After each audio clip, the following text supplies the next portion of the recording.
Here's what's coming up on the world today. Leaders of the European Union and Western Balkan countries meet in Brussels for key summit. Russian President Vladimir Putin says Moscow's special military operation goals in Ukraine have not changed. Plus, Israel's ambassador to the UK, Zipi Hatovli, rejects a two-state solution between Israel and the Palestinians.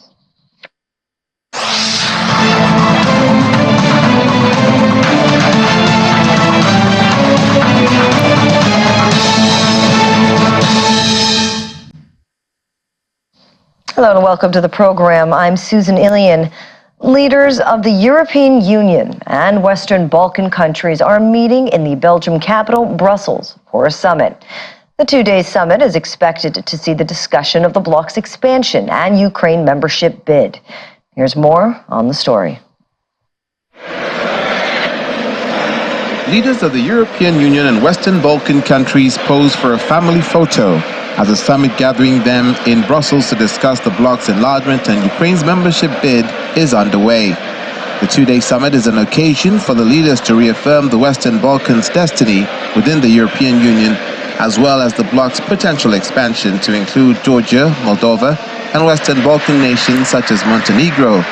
Meanwhile, North Macedonia, Albania, Kosovo, Serbia, Montenegro, Bosnia, and Herzegovina are all candidates or potential candidates to joining the bloc. If you look at the Western Balkan economies, they stand today at around 35% of the EU average. In other words, there's a lot of untapped potential.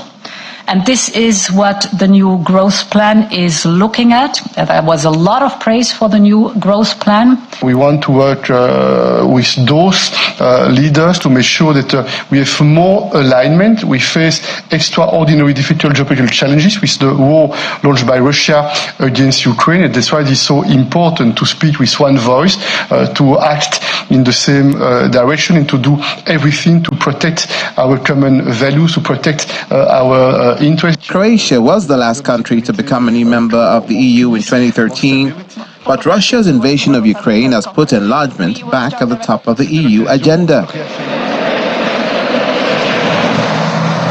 Speaking of the Ukraine crisis, the Hungarian Prime Minister Viktor Orban says Ukraine did not fulfill the criteria to start accession talks with the EU, standing firmly against the view of other EU leaders.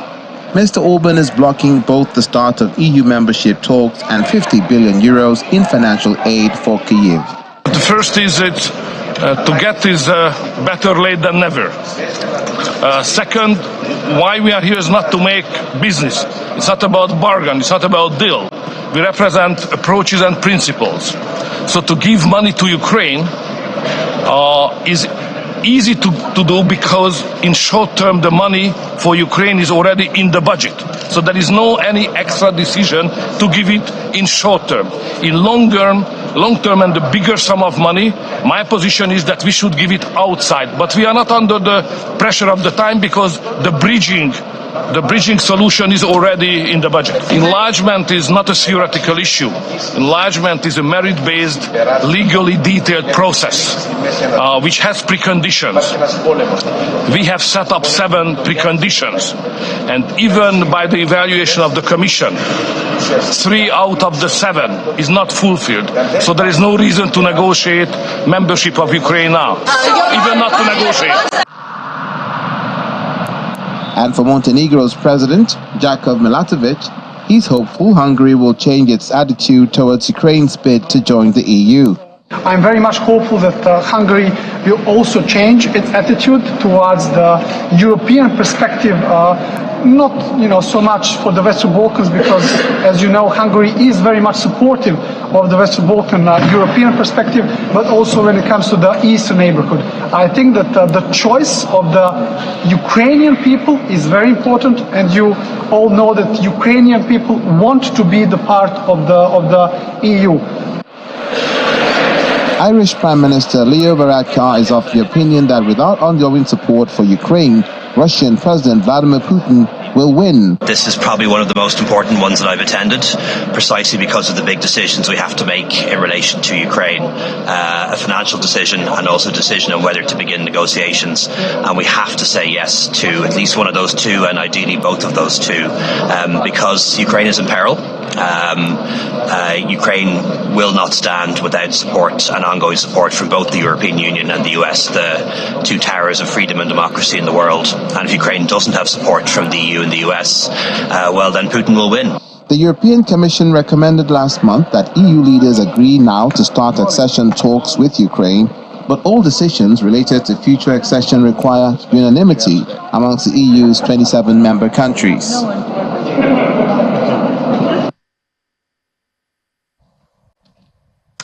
Slovakian Prime Minister Robert Fico has reiterated his campaign promise to halt military cooperation and weapons deliveries to Ukraine, but said Slovakia will proceed with humanitarian aid for Kyiv. He was speaking at the North Atlantic Treaty Organization press conference in Brussels alongside NATO Secretary General Jens Stoltenberg.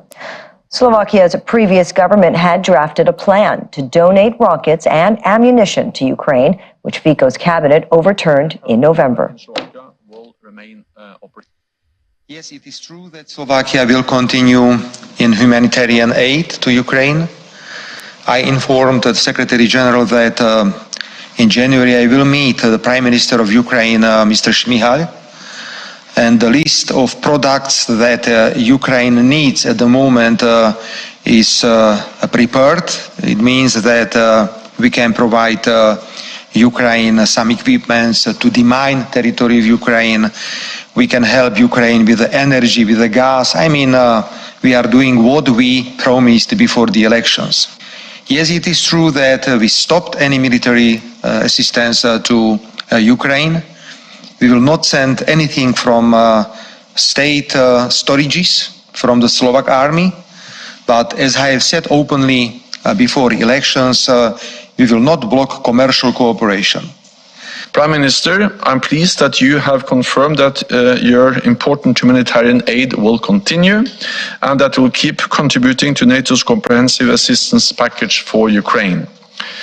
I also welcome that defense industry cooperation on a commercial basis between Slovakia and Ukraine will continue, and that the crucial repair hub in Slovakia will remain operational. И, конечно, самое главное, когда будет мир. Ну, мир будет тогда, когда мы достигнем своих целей, о которых вы сказали. Теперь вернемся к этим целям. Они не меняются. And what has the Russian president got to say about all this? Well, President Vladimir Putin is warning that the goals of Russia's military special operation in Ukraine is not going to change, adding that there was no need for a further mobilization of army reservists. Speaking to a press conference in the Russian capital, Moscow, President Putin noted that there will be peace when Russia achieves its goals. Mr. Putin said some 486,000 people had so far signed up voluntarily as contract soldiers on top of the 300,000 people called up last year. He added, in his words, the flow is not diminishing. Russia currently has a total of 617,000 troops fighting in battle zones in Ukraine.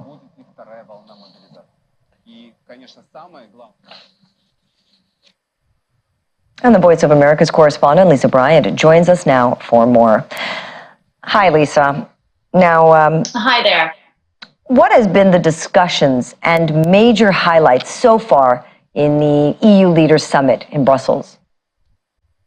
Well, this apparently 2-day summit, there's a lot of stuff on the agenda.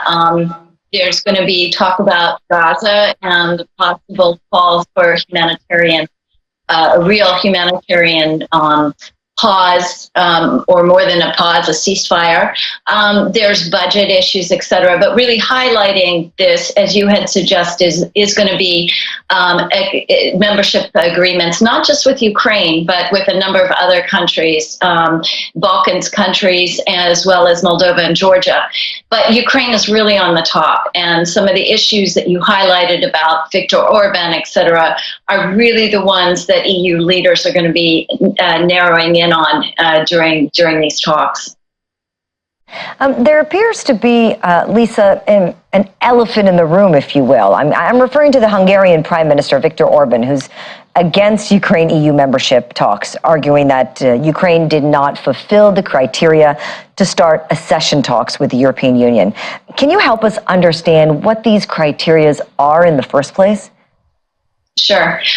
Yeah, it's a rather noisy elephant in the room, and it's not the first time that this elephant has sort of spoken out and echoed these reservations. Just one thing to understand here. So there are two big things when it comes to Ukraine in these talks. One of them is 50 billion euros in aid from the EU. The other is opening up the door to membership talks. What Viktor Orban is saying is that Ukraine has not fulfilled a very complicated set of criteria to get in. These are issues of rule of law, democracy, corruption, etc. I mean, they are, issues that Ukraine does have issues with. On the other hand, it takes years often to get the membership talks going, even once the door is open. And many politicians, EU diplomats, believe that, in fact, the real story here is that Viktor Orban is trying to get funds unblocked that have been frozen for Hungary. These are EU funds because of his own rule of law issues. And so that this is kind of a bargaining chip right now, that Ukraine is a bargaining chip. What Viktor Orban is saying is that potentially he could reconsider Ukrainian membership, opening the door to membership talks maybe down the line next year. Similarly, the question of the 50 billion euros in assistance both require unanimous agreement among the EU members. But, those are going to be the issues at stake in this EU summit. And some people believe that this summit could potentially go beyond the 2 days and go through the weekend. In fact, one of the leaders apparently has packed an extra set of shirts just in case. All right, I guess that's pretty official. And with regards to the European Union's expansion, what are the leaders looking out for in terms of admitting countries like Georgia, Moldova, Montenegro into the bloc? We know that the last country to become a new member of the EU was Croatia in 2013. Right. That was 10 years ago. Exactly.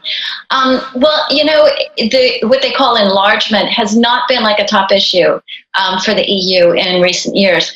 But with Russia's invasion of Ukraine, suddenly, this is right next door for a number of different countries. And in the case, for example, of Georgia, of Moldova, obviously of Ukraine, these are countries that are really right next door to Russia. So for the EU, this would be a buffer. This helps strengthen the EU hand to have EU member states, to have the bloc enlarge. So suddenly this has all become a very important issue for the EU, over the last 2 years. All right. Thanks so very much, Lisa. Great to have you on the program. Great to be here.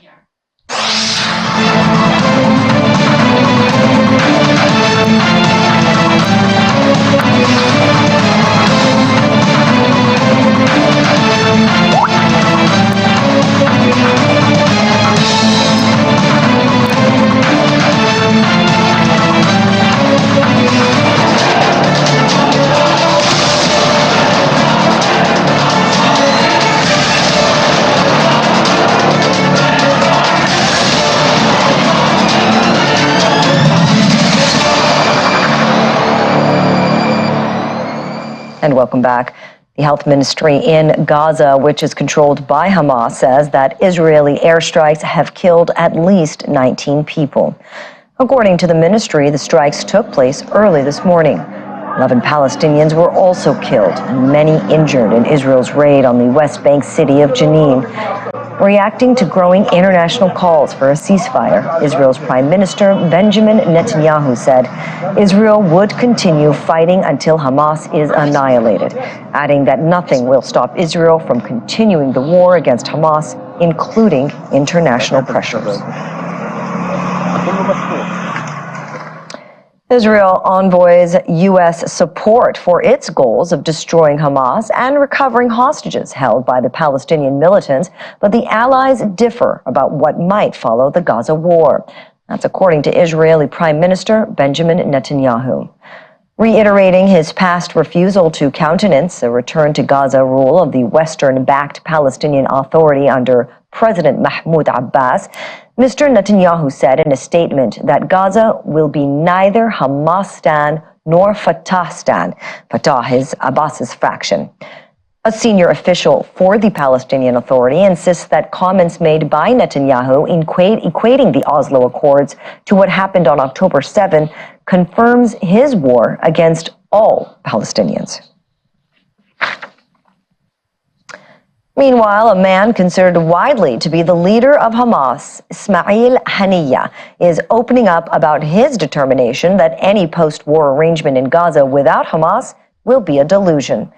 Ismail Haniyeh was giving this warning in a televised address.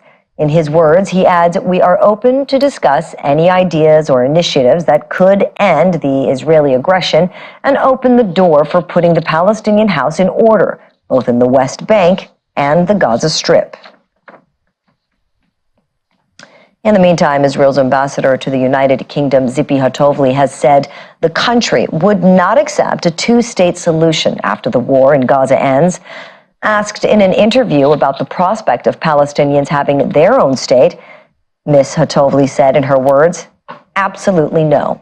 She added, "The world should know now that the Palestinians never wanted to have a state next to Israel." However, the British Prime Minister Rishi Sunak said he does not agree with comments made by the Israeli ambassador to the UK, noting that a two-state solution is the right outcome. The two-state solution is the idea that establishing an independent Palestine alongside Israel would create a way for the two peoples to exist peacefully. The policy is supported by Israel's close ally, the U.S., and other Western nations. An Israeli lawmaker is explaining that his government is seeking to use diplomatic channels to push Lebanon's Hezbollah fighters away from the border to avoid a war flaring up there, although an official close to the group said such ideas are unrealistic. While battling Hamas in Gaza, Israel has also been trading fire since October on the Lebanese frontier with Hezbollah, which, like the Palestinian group, is backed by Iran. The border violence is the worst since Israel and Hezbollah fought a month-long war in 2006. Israel has said Beirut would be turned into Gaza if Hezbollah starts another all-out war. The chairman of the Israeli Parliament's Foreign Affairs and Defense Committee, Yuli Edelstein, says Israel is determined to bring an end to Hezbollah's presence on the border with Israel. We are turning to every normal country, be it United States, France, Arab countries, anyone who could somehow influence the situation and has some influence in Lebanon, whatever is left from Lebanese administration, Lebanese government, but still, definitely we are not running to open an additional front in the north. We will if it will be necessary, if they will attack us, Hezbollah forces will attack us, and then we will have no choice. We can't get back to the situation where our communities, kibbutzim, and other agricultural communities are sitting half a mile from the border, half a mile from the fence, and one day could be attacked by, as I've said, Hezbollah special forces. We're not going back to that situation. And Hezbollah terrorists in general, away from the border, this is, I think, a goal we are trying to reach at this stage through diplomatic channels. I won't go into tactical details, but we are definitely talking about miles. We're not talking about a couple of meters. And a meeting between Israeli Prime Minister Benjamin Netanyahu and U.S. National Security Advisor Jake Sullivan is underway in Tel Aviv. Mr. Sullivan arrived in Israel for talks with top officials as Israeli forces continue the offensive against Hamas in Gaza and disagreements with the U.S. deepen. Earlier, the U.S. National Security Advisor held talks with Saudi Crown Prince Mohammed bin Salman during a visit to Saudi Arabia. Discussions focused on the Israel-Gaza war and other regional issues, including efforts to deter Houthi attacks against commercial vessels in the Red Sea. According to an official speaking anonymously, the pair discussed efforts to maintain stability across the region and prevent the Israel-Hamas conflict from expanding. Now, the official adds that Mr. Sullivan aimed to build on work already underway to try to create sustainable peace between the Israelis and the Palestinians. And the U.S. thinks there's hope for a normalization between Israel and Saudi Arabia. That's according to White House National Security spokesperson John Kirby, who was speaking during a regular news briefing.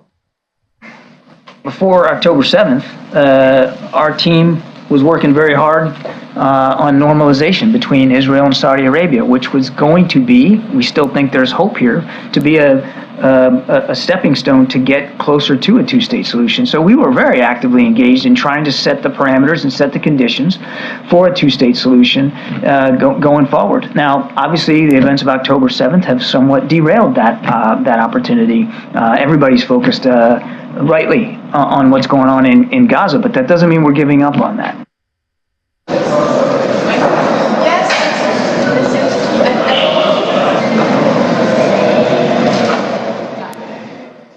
And the head of the UN Palestinian Refugee Agency is denouncing Switzerland's move to cut aid as the Gaza Strip faces a humanitarian crisis described as apocalyptic by the United Nations. Switzerland's National Council, the lower house of the Federal Assembly, approved cutting an annual contribution of 20 million Swiss francs, equivalent to $22.83 million, to the agency by 116 to 78 votes on Monday. The initiative's author was part of a parliamentary delegation that visited UNRWA earlier this year, has argued that the agency lacked objectivity. The upper house is scheduled to assess the initiative today. Both houses have to approve for the proposal to be put into effect. Other UN bodies deplore the Swiss move. The UN High Commissioner for Refugees, Filippo Grandi, hopes Switzerland and other countries will continue funding UNRWA. Established in 1949 following the first Arab-Israeli war, UNRWA provides services including schooling, primary health care, and humanitarian aid in Gaza, the West Bank, Jordan, Syria, and Lebanon.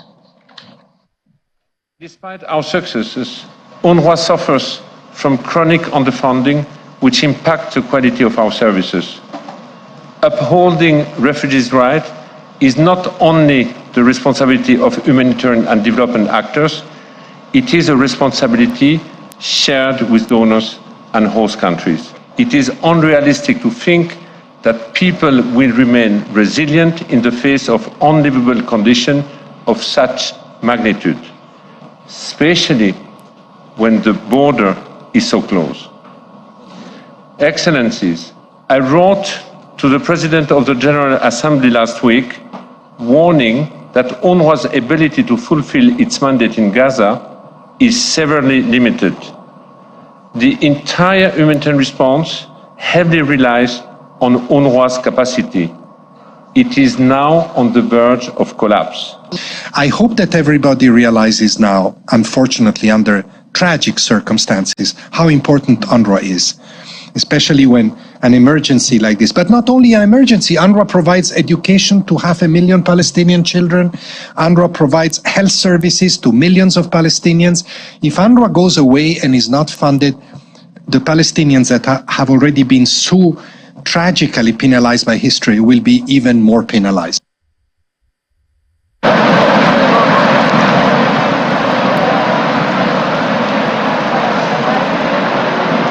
Hundreds of Madrid protesters laid shoes in front of Madrid's City Hall to represent thousands of Palestinians killed in Israel's onslaught on Gaza since October 7th.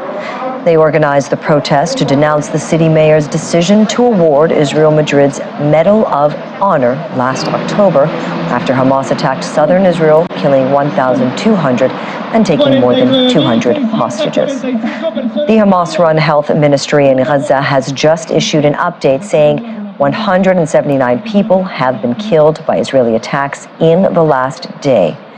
The total number killed since the fighting erupted has risen to 18,787, with nearly 51,000 more people wounded. Spain, Ireland, Belgium, and Malta want EU leaders to debate the situation in Gaza and have jointly called for a lasting humanitarian ceasefire that would end the conflict.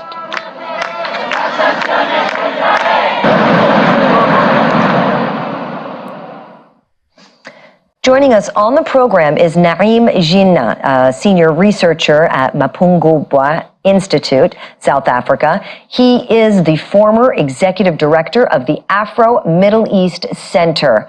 Pardon me on the name of the institute, Mapungubwe is what I was trying to say. Thank you for joining us, Naim. My first question to you. The United Nations voted in a resolution, as you know, that called for an immediate ceasefire in the Israel-Hamas conflict, if you will. Can you tell us how does this resolution impact the ongoing conflict, and what does this mean for the Palestinian people? Well, firstly, let me say, I disagree with the term Israel-Hamas war. This is not an Israel-Hamas war. It's a war that Israel has launched against the Palestinian people, not against Hamas. In Gaza, the almost 20,000 people that have been killed are all civilians. In the West Bank, the hundreds of people have been killed where Hamas has no power and doesn't control everything, are mostly civilians. So it's a war that Israel has launched on the Palestinian people. The General Assembly resolution, unfortunately, has no weight of implementation. That only is with a Security Council resolution. And in the Security Council, the United States has repeatedly vetoed any resolution that calls for a ceasefire. Clearly the United States wants to give Israel free rein in order to continue its war crimes and its murder of civilians, etc. And basically, it's another kind of Nakba, displacement of Palestinians in Gaza. Made a reference to the U.S. vetoing. What is this relationship that we're seeing between Israel and the United States? Well, it's a relationship that goes back. The United States was one of the first countries to recognize the state of Israel when the Zionist movement proclaimed it in May 1948, despite the fact that at the time it wasn't a member of the UN. Subsequently, when Israel was admitted to the United Nations, it was admitted on two conditions. One is that it would divide mandate Palestine into two, 55% of it what they called a Jewish state, and 45 an Arab state, as they called it, even though Jews made up only 30% of the population at the time. And the second condition was that Israel abided by Resolution 194, which granted Palestinian refugees the right to return. Israel to date refuses to acknowledge, let alone implement, either of those two resolutions. And so it's really illegitimately a member of the United Nations. But the relationship with the United States is a kind of mutual symbiotic one. It's one where the United States is able to essentially have an entire country as its military base and colony in the Middle East, which is a bit of a troublesome region for the US, but also a region with huge amounts of oil and gas. And having a kind of front base there is extremely useful. For Israel, it means that it gets almost unlimited amounts of weapons. It gets almost $4 billion a year in military aid, and now it's gone up to $14 billion because of what's happened in the past 2 months. And so it's a relationship that serves both parties. Also, in many ways, serves various European states. Let's remember that when Israel was created, it was created by white European Jews who felt that because of their persecution in Europe, they were not treated as white European enough. And if they had their own state, perhaps they could get treated as other white Europeans were. And so for many of the Europeans, including Balfour, Lord Balfour of the UK, who gave the assurance that a Jewish state would be created in Palestine, the creation of Israel was a way essentially to get rid of the Jews from Europe. And so the whole racist, colonialist enterprise that is Israel is in many ways a fault of the anti-Semitism of Europeans. And you did mention something earlier about 1948. Could you elaborate a little bit more on the significance of 1948, the right of no return? So in 1947, the United Nations passed this Resolution 181, which, without consulting any Palestinians, divided British Mandate Palestine into two. 55% they said would be a Jewish state, 45% an Arab state. And following on that, in 1948, 15th of May 1948, the Zionist movement declared Israel as a state. To date, for the past 75 years, Israel has not declared what its borders are. It's one of the only state in the world that hasn't declared what its borders are.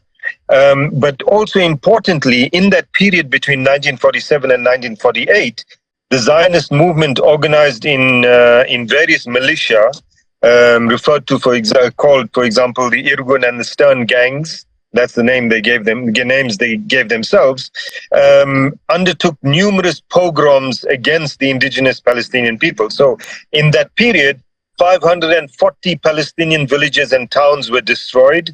Almost 800,000 Palestinians were made into refugees. Many of them living now in Syria, in Jordan, in Lebanon, and many others relevant to what's happening now, living as refugees in the West Bank and in Gaza. So the population of Gaza, 2.3 million, 1.5 million of those 2.3 million are actually refugees.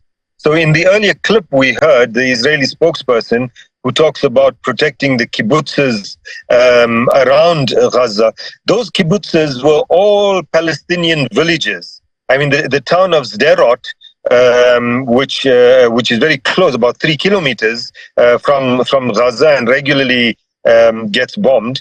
When fighters on the 7th of October invaded Sderot, for many of them, they were not invading anything. They were going home. That was the village of the Palestinian village of Najd, which was destroyed to create Sderot.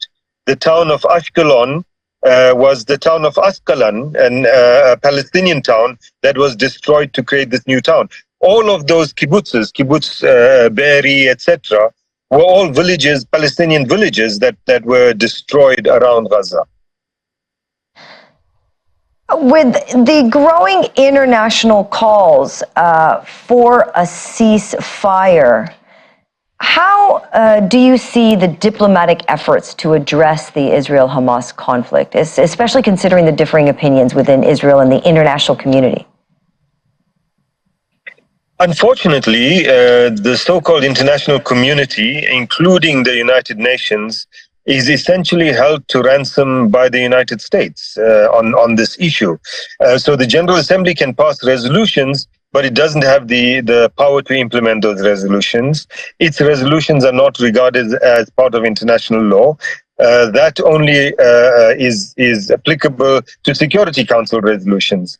And as long as the United States maintains this unquestioning, uncritical support for Israel's genocide, we're not going to see any diplomatic efforts succeed. Israel can act with complete impunity because it knows that no other state can take action against it as long as the US is on its side. I mean, where else have we heard of a state that bombs, in complete view of the entire world, bombs hospitals, besieges, bombs hospitals, allows babies to die and rot in the hospital, bombs UN schools and UN clinics, and admits to it without any shame, refers to UN staff as being terrorists, and then murders hundreds of them, as they did in Gaza, refers to the UN Secretary General as a terrorist, refers to the Security Council as enabling terrorism. I mean, Israel is the only state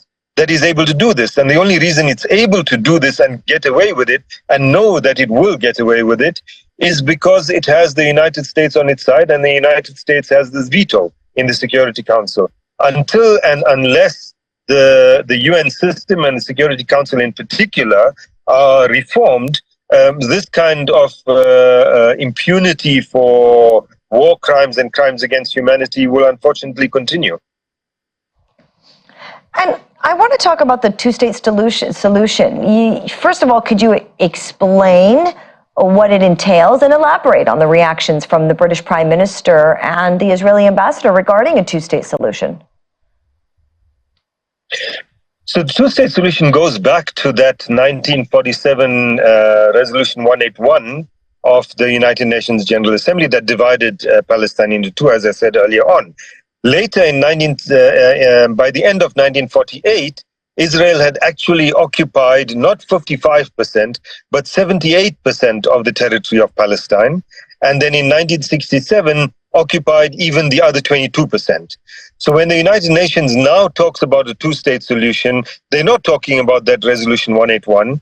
They're talking about subsequent resolutions such as 242, which accepts that Israel can have 78% of Palestinian territory. So initially, 45% was given to Palestinians by the UN without consulting Palestinians. Then they reduced that to 22%. Subsequently, other Israeli leaders have tried to whittle that down further. In terms of the Oslo Accords, Palestinians control a fraction even of that in the West Bank, for example. Palestinians control less than 30% of the West Bank. And when I say control, it's not even real control. There is no Palestinian state that is sovereign, that is viable, etc. And so the UN position is that there should be what they call a two-state solution, where Israel will withdraw to the 67 armistice line, means that Israel will sit on 78% of Palestine, and Palestinians will be given only 22% of it, and Israel refuses to accept even that. In fact, as we saw with the Israeli ambassador to the UK, and virtually every single person who's in the current Israeli government, they're not interested at all in a Palestinian state. They're quite happy with the current situation, which is one where Israel controls the entire territory of Palestine from the Jordan River to the Mediterranean Sea, with different regimes of control. Within what they call Israel, it is a supposed democracy, for Jews only, of course.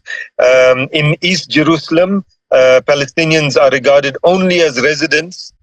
In the West Bank, they're under a military occupation, where the land is under an ongoing colonization.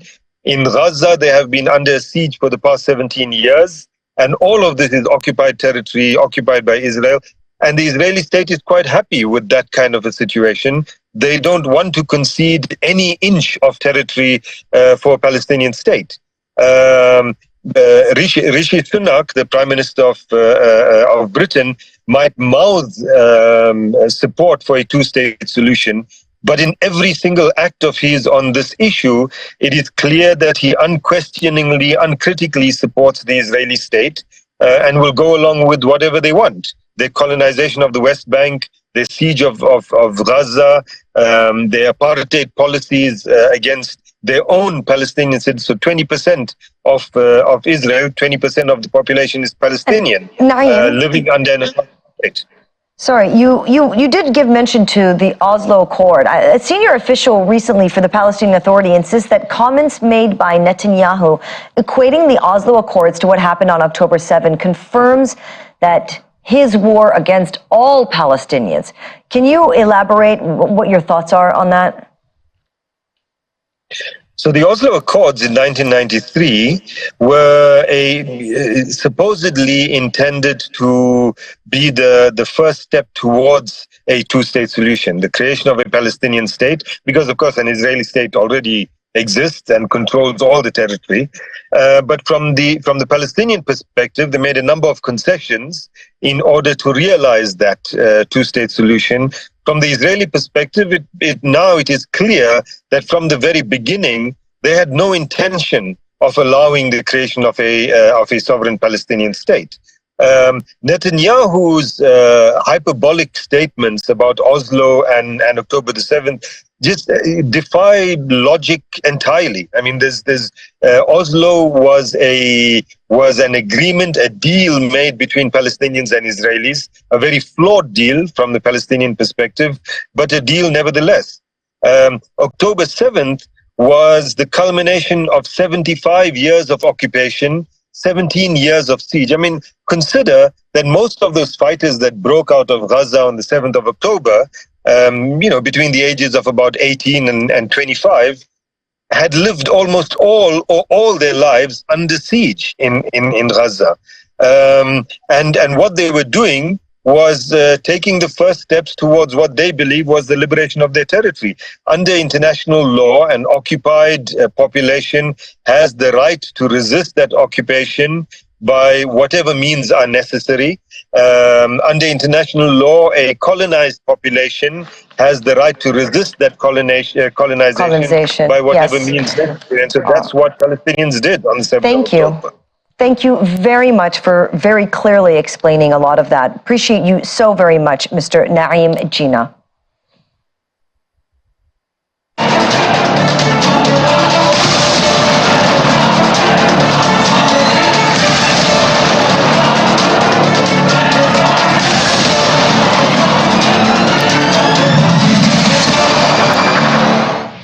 Welcome back. The United Nations Climate Conference in Dubai has concluded, with parties agreeing that fossil fuels need to be replaced with clean energy and to reach global net zero by 2050.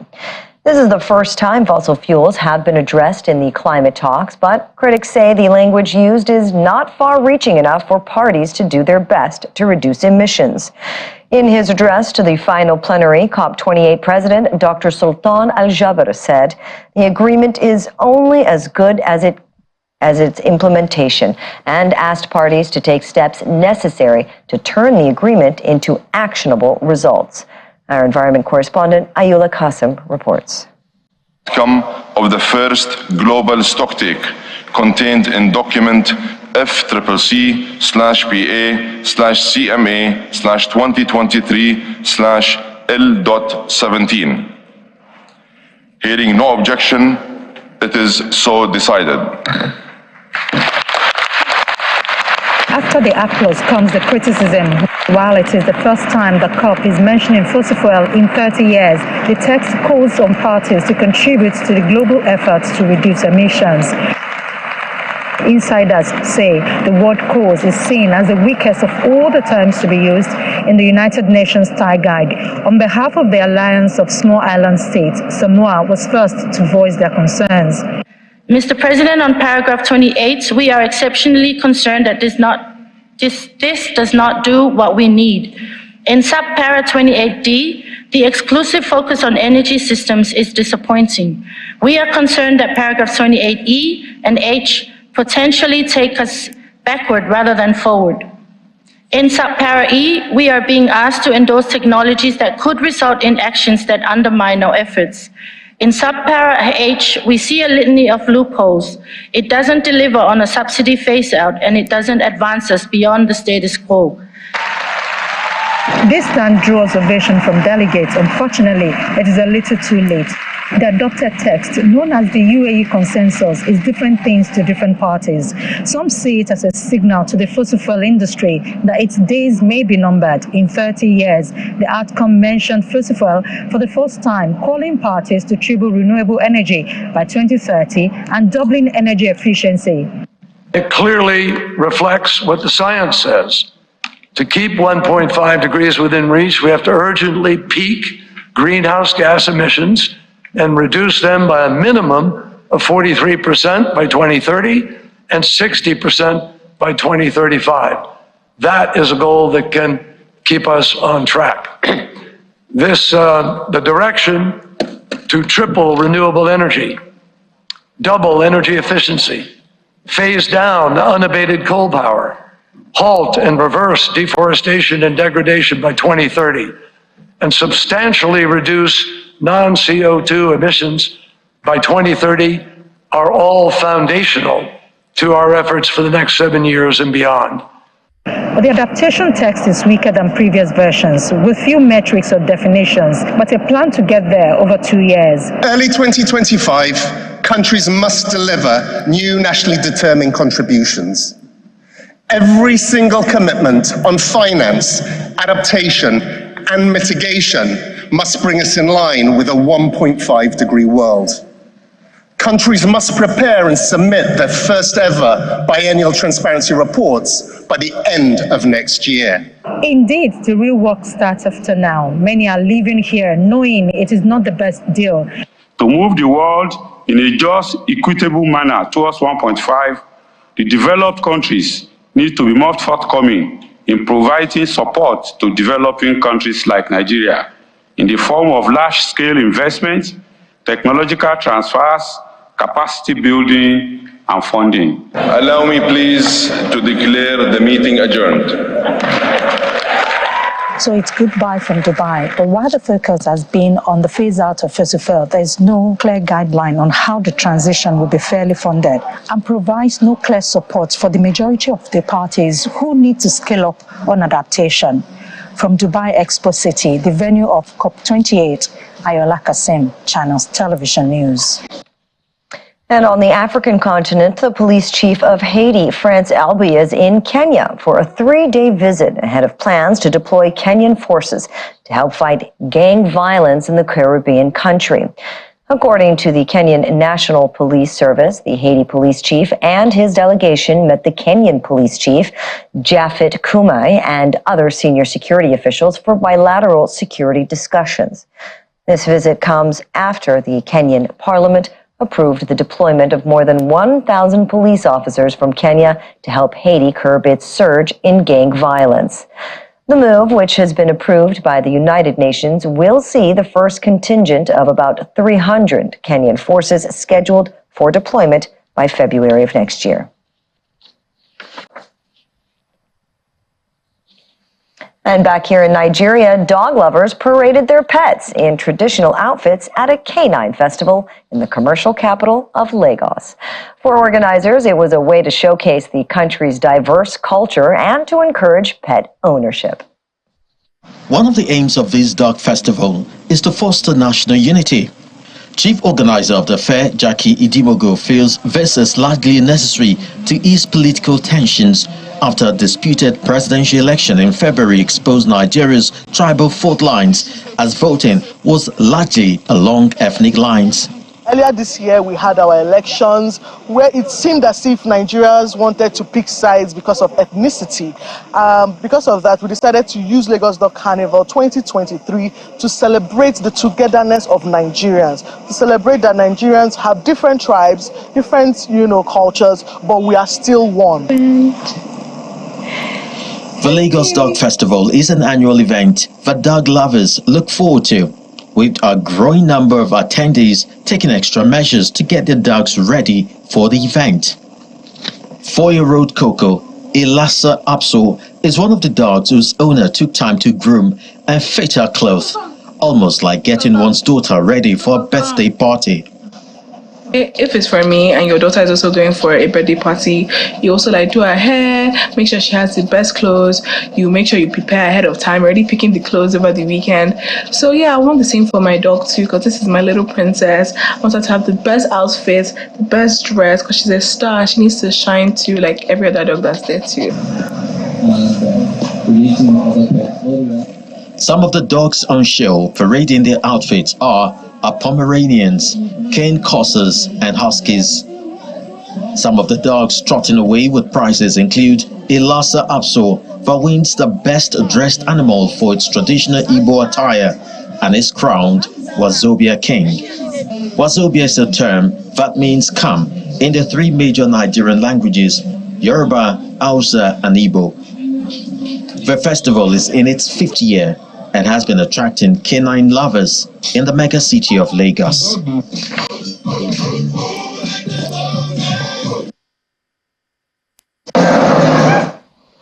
And finally, on the program, visitors of Chicago's Museum of Science and Industry are exploring rich holiday traditions from around the globe with the Christmas Around the World exhibit. The museum's annual celebration features a 4-story, 50-foot-tall grand tree, surrounded by over 50 trees and displays decorated by volunteers to represent holiday traditions from cultures around the globe. The exhibition Christmas Around the World is expected to run through January the 7th, 2024.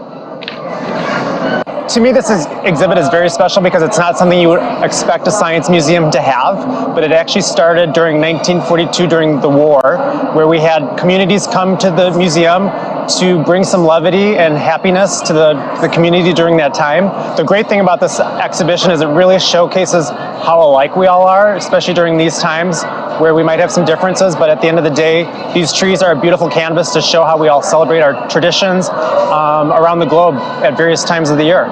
My favorite is the Ukrainian tree because the family could not afford ornaments for their tree. They went to sleep one night and then the next morning spiders had woven webs throughout the tree and the sunlight was just glistening to it. So it was kind of a sad story, but a happy ending. Our whole theme this year for the exhibition at large is all about snow and the science of snowflakes. So we have stunning photography, and again, every 30 minutes it'll snow in the building, but you won't need your coat. Every year it's beautiful, and I've seen them many years, but they're still enchanting and there's still wonder left in it. And I love reading what each country does. You know, you learn something new every time. It's great. It's great. It's really exciting, and how they really put a lot of thought and energy into decorating it, and just the lengths that they go, you know, to really make everyone seem unique and special to the own country. And that brings us to the end of the program. Thanks for watching The World Today. I'm Susan Ilian. See you tomorrow.